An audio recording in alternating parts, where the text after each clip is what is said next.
Перед началом встречи ее участники возложили цветы к мемориалу погибшим защитникам Родины во время Отечественной войны народа Абхазии 1992-1993 годов.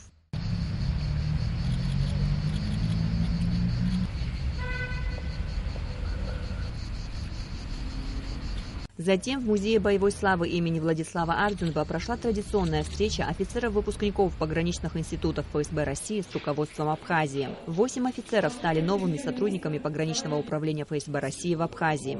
Начальник погрануправления Дмитрий Юдин пожелал новому офицерскому составу счастливой службы, достойного выполнения возложенных задач на благо двух дружественных государств. Здорово, когда первое место службы – это братская республика Абхазия.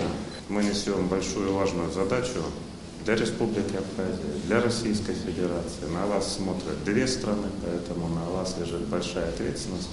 Я думаю, что вы не подведете две наши страны. Добрый путь! Сотрудники погрануправления находятся на передовой по защите безопасности Абхазии, отметил премьер-министр Беслан Барцыц. Благодаря вашей работе в стране сохраняется мир и стабильность. Как вы знаете, у Абхазии и России давние исторические связи.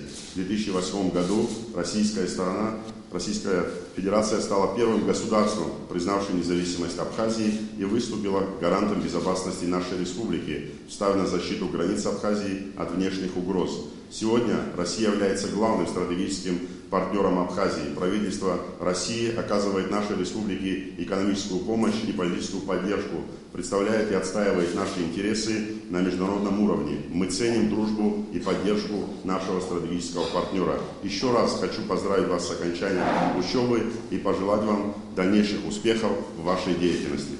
Беслан Барцыц подарил молодым офицерам погрануправления фотоальбом «Аяйра», изданный к 20-летию победы в Отечественной войне народа Абхазии. Такие же молодые ребята, как вы, пожалели свои жизни для того, чтобы принести мир абхазской семье. Здесь фотоальбом, здесь отражены те ужасы войны, которые прошел наш народ в 1992-1993 году. И с пожеланиями, чтобы такое больше никогда не повторялось в нашей стране. В ответ Дмитрий Юдин подарил премьер-министру книгу о пограничниках Российской империи, сына Федора Тютчева, тоже Федора, кадрового офицера русской армии.